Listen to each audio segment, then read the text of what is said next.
selamat pagi semua. Pagi ini kembali kita akan bersama-sama belajar firman Tuhan dan kita lanjutkan dari Pengkhotbah pasal 4 ayat 7 sampai ayat 9 ya. Berikan akan membacakan Pengkhotbah pasal 4 ayat 7 sampai ayat 9. Aku melihat lagi kesia-siaan di bawah matahari. Ada seorang sendirian, ia tidak mempunyai anak laki-laki atau saudara laki-laki, dan tidak henti-hentinya ia berlelah-lelah.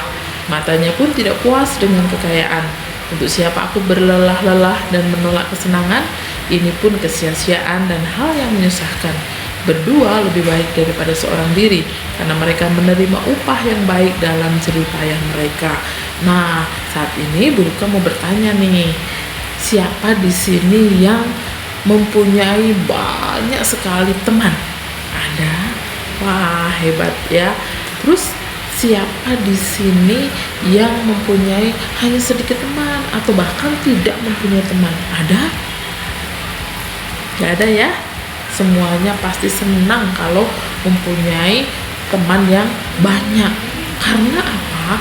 Karena ketika kita mempunyai teman yang banyak, kita bisa saling berbagi satu dengan yang lainnya, kita bisa saling tolong-menolong satu dengan yang lainnya, saling membantu, saling menopang, saling menghiburkan ketika ada yang sakit, ketika ada yang jatuh, bisa memberikan pertolongan, dan banyak hal manfaatnya ketika kita mempunyai banyak teman. Tapi kalau kita seorang diri, aduh rasanya sedih ya. Kalau sakit, gak ada teman yang menghibur. Kalau kita sedang sedih, gak ada teman yang memberikan penghiburan. Nah, sedih sekali. Oleh sebab itu, kita harus bersyukur karena kita mempunyai banyak sekali teman. Dan kalau saat ini ada yang tidak mempunyai teman, ayo cepat ya, cari teman sebanyak-banyaknya. Carilah teman dimanapun ya, baik itu di gereja, di sekolah, atau di rumah, dengan tetangga. Cari teman sebanyak-banyaknya sehingga kita bisa saling memberi manfaat satu dengan yang lainnya. Nah, persahabatan itu adalah hal yang indah yang Tuhan berikan, kesempatan yang baik, anugerah yang Tuhan berikan yang sangat indah yang bisa kita lakukan dalam kehidupan kita. Di ayat yang ke-10 tadi ya dikatakan di sini bahwa sebuah persahabatan itu memberikan banyak manfaat dan kita saling melengkapi satu dengan yang lainnya di dalam kelemahan. Dan pada akhirnya persahabatan itu antara laki-laki dan perempuan kalau udah dewasa ya, akhirnya ke jenjang yang lebih tinggi lagi, yaitu dalam pernikahan, itu kalau sudah dewasa. Nah, di ayat yang ke-7 kita belajar bersama-sama dari Pengkhotbah. Di sini Pengkhotbah mencatat bahwa suatu tindakan kesia-siaan yang ditemui di bumi. Nah, yaitu yang tadi kita baca tadi ya, ada seseorang yang mengejar harta benda di dalam kehidupannya sehingga dia melupakan untuk berteman, melupakan orang lain karena sibuk mencari harta, mengumpulkan harta sebanyak-banyaknya untuk kepuasan dirinya. Dia lupa ke Tuhan yang sudah memberi semuanya. Dia lupa untuk melakukan kehendak-kehendak Tuhan dalam kehidupannya, sehingga semua waktu yang ada dia pergunakan untuk mencari uang, untuk mengumpulkan uang sebanyak-banyaknya di masa pemudanya, di masa dewasanya, bahkan ketika dia tua baru dia sadar bahwa selama ini dia menyia-nyiakan waktunya.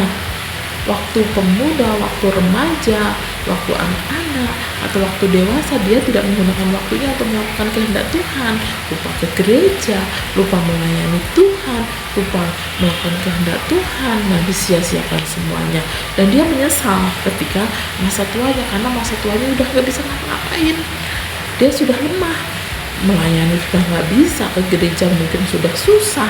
Nah, sedih sekali ya. Oleh sebab itu hari ini kita bersama-sama diingatkan untuk belajar. Jangan sia-siakan waktu yang ada dalam kehidupan kita saat ini. Mulailah dari kita melakukan kehendak Tuhan. Melakukan kehendak Tuhan itu contohnya apa? Kita melakukan apa yang Tuhan katakan dalam firman Tuhan. Ketika ada waktu untuk melayani, layanilah Tuhan. dengan kemampuan, dengan bakat, talenta yang sudah Tuhan berikan dalam kehidupan kita. Ketika ada waktu untuk kita bersama-sama beribadahlah kepada Tuhan. Ada waktu untuk sekolah minggu, rajinlah sekolah minggu, rajin berdoa, rajin baca Alkitab, rajin baca firman Tuhan, belajar firman Tuhan. Itu yang bisa kita lakukan. Jangan sampai kita menyesal saat kita sehat, saat kita bisa melakukannya, kita tidak melakukan, dan nanti setelah sakit atau setelah tidak bisa apa-apa, setelah tua baru sadar. Tidak ya, tapi mulai saat ini yuk kita melakukan kehendak Tuhan. Apa yang Tuhan mau untuk kita lakukan, lakukanlah dalam kehidupan kita. Jangan sia-siakan waktu yang ada, karena waktu ini sangat bermanfaat, sangat berguna bagi kita semua. Ketika, sekali lagi ya, ketika kalian tidak punya teman, cari teman sebanyak-banyaknya ya, cari teman sebanyak mungkin, sehingga kita bisa saling memberi manfaat satu dengan yang lainnya. Amin. Yuk kita bersama berdoa. Bapak, terima kasih untuk pagi ini. Kami bersyukur Tuhan sudah membangunkan kami dengan tubuh yang segar, tubuh yang sehat untuk kami kembali beraktivitas hari ini. Kami bersyukur untuk firman Tuhan yang mengingatkan kami untuk kami tidak menyia-nyiakan waktu yang sudah Tuhan berikan pada kami. Biarlah kami dapat melakukan kehendak Tuhan, apa yang Tuhan mau untuk kami kerjakan dalam kehidupan kami lakukan dengan sebaik-baiknya, karena Tuhan sudah memberikan semuanya kepada kami. Tolong kami, ingatkan kami senantiasa untuk hidup memuliakan dan menyenangkan hati Tuhan. Terima kasih ya Tuhan, kami juga menyerahkan seluruh aktivitas kami hari ini ke dalam pimpinan kekuatan yang daripada Tuhan. Di dalam nama Tuhan kami Yesus, kami sudah berdoa dan mengucap syukur. Amin. Selamat pagi, selamat beraktivitas. Tuhan Yesus memberkati kita semua. Habartus Renungan Harian Anak.